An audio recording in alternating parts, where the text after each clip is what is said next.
My name is Bill Jones with recapturefederalism.com and operationofficialmisconduct.com. Today's subject is and there'll be several parts, but it will be concerning the guidelines on the organizational structure of the communist parties, on the methods and content of their work.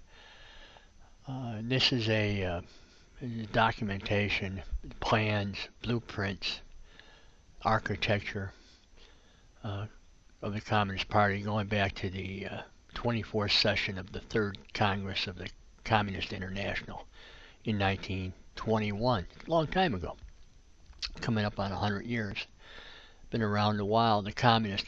And for clarification, I don't necessarily mean what's going on in America is by officially the Communist International Party.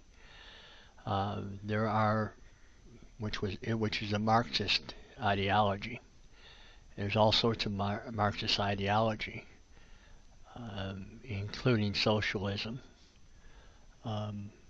American black liberation theology, communism, and the general principles here and the strategies here are really related to political party supremacy.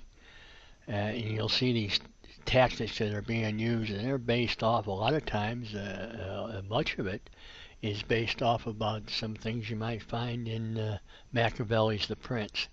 Not all of it, of course. But you'll hear the term Burgos, if I'm pronouncing it right. That is, a definition has, one of them is the middle class. That's who the real enemy of the Marxists are, to eliminate the middle class. We'll continue on. The first one is the general area of this. And then we'll go, there's, I think, 7 or 8 sections of this paperwork, documentation. I checked bourgeoisie. I always mispronounce that. I want to be correct about that. So when you see these words in the proletariat, you'll hear that word also.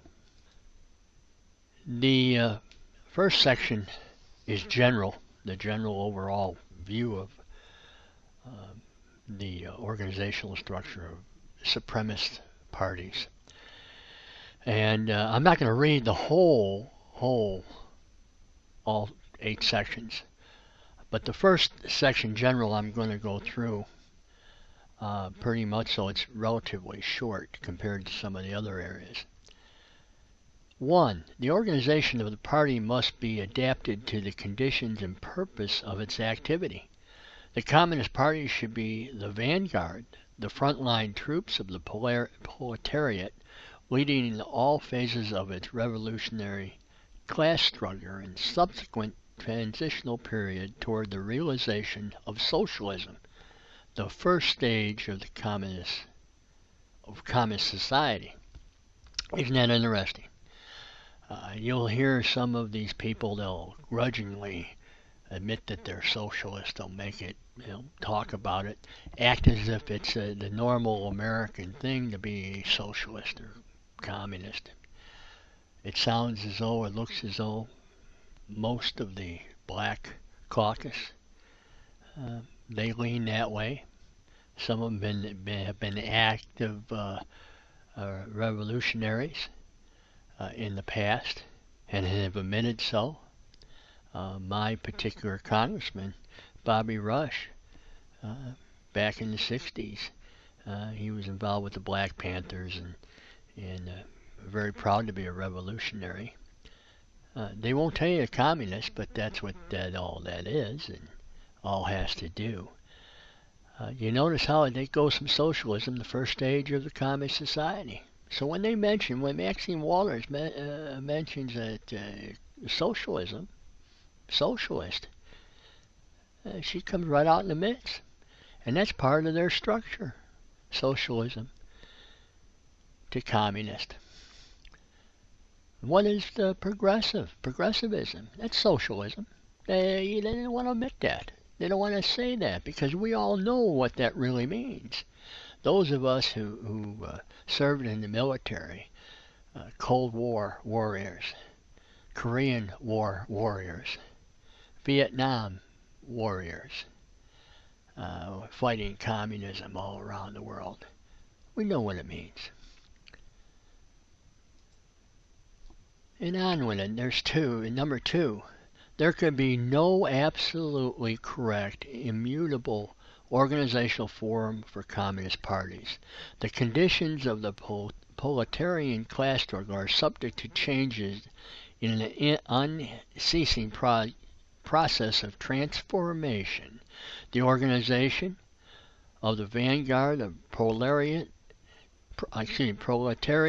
must also constantly seek the appropriate forms corresponding to these changes. Similarly, the historically determined characteristics of each country condition particular forms of adaptation in the organization of the individual parties. But this differentiation has definite limits, despite all peculiarities. The identity of the conditions of the proletarian class struggle in various countries and in the different phases of the proletarian revolution is of fundamental importance to the international communist movement.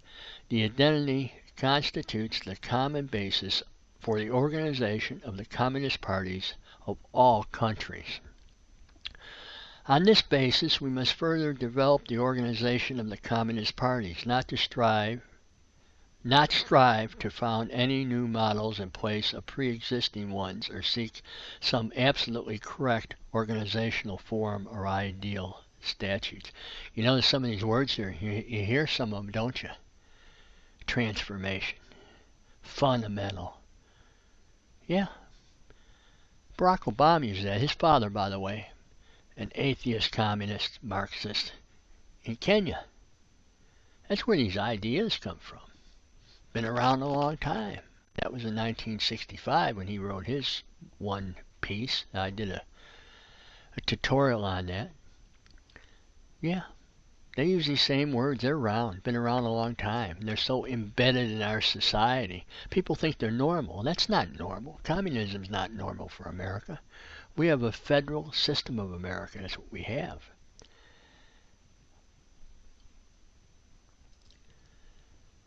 Number three, common to the conditions of struggle of most communist parties, and therefore the Communist International, as the overall party of the revolutionary world proletariat, is that they must still struggle against the ruling bourgeoisie. For all the parties, victory over the bourgeoisie wresting power from its hands remains at present like the key goal, giving direction to all their work. Accordingly, it is absolutely crucial that all organizational work of the communist parties in capitalist countries be considered from the standpoint of constructing an organization which makes possible and ensures the victory of the proletariat revolution over the processing classes. See, they'll get into this later really in depth. But they're the enemies of the Constitution of the United States, the federal system of the United States, the capitalist system, private enterprise. Yes, that's what they are. That's what they're telling you right here. Victory. Victory. Workers of the world unite. Victory over the capitalist system. Then we get into 4. Every collective, love the word collective, we're going to see a lot of that. Every collective action in order to be effective requires leadership. This is necessary above all for the greatest struggle of world history. The organization of the Communist Party is the organization of the communist leadership in the proletarian revolution. To lead well, the party itself must have good leadership.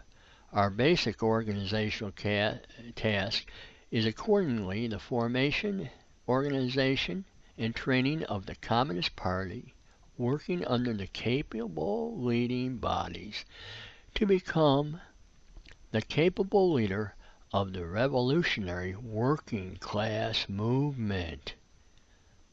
Oh, are you getting a better picture of this? Do you think any of this is going on right now? Do you think maybe you've heard this from the Democratic Party that they want to do this stuff? Our economy is a shambles. We have General Motors being nationalized and taken over by the workers, in effect. And the bondholders, they've lost all their money. They're gone. Well, let's continue on.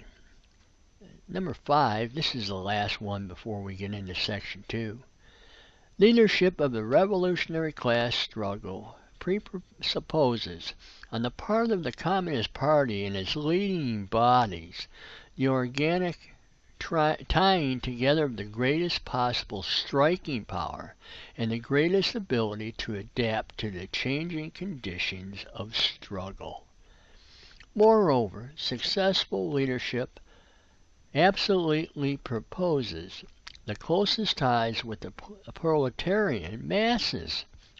Without these ties, the leadership will not lead the masses, but will at best tail after them.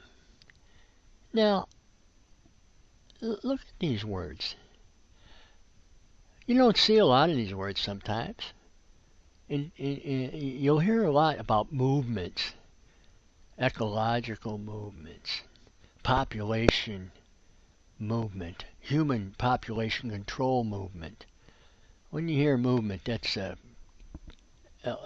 number, not always, but most of the time, has to do with just what they're talking about in this section. You know, these class struggles, which is anti-American, by the way. I can show you in, for instance, the Constitution of Illinois, where things have to do with the individual. That's where the human rights are in America, the individual. So when they talk about class struggle and entitlements of certain groups, that's what they're talking about. They're going to take and destroy basic human rights in America for their political benefit. And the last sentence here leads us into the next section, which I'll be doing. In its organization, the Communist Party seeks to achieve these organic ties through democratic centralism. That's right, political party supremacy. That's what they're saying here. They use a lot of fancy words and sounds good. By the way, democratic, that has to do with democracy. The United States loosely is considered a democracy, but not really. The United States is a federal system of America made up of compound republics. That's the federal constitution and the individual state constitutions. They're in effect individual constitutional republics, all tied together with a confederation. That's the way we've been for 200 and some years, 200 plus. These people here who want to follow this type of garbage, really the enemies of the Constitution, they want to change all that. A fundamental change. You heard that? You know where that's from? Our leader right now. But the Democratic Party put him in place. And it's really the Democratic Party that's really saying all these things. He's just a mouthpiece for them. Until next time.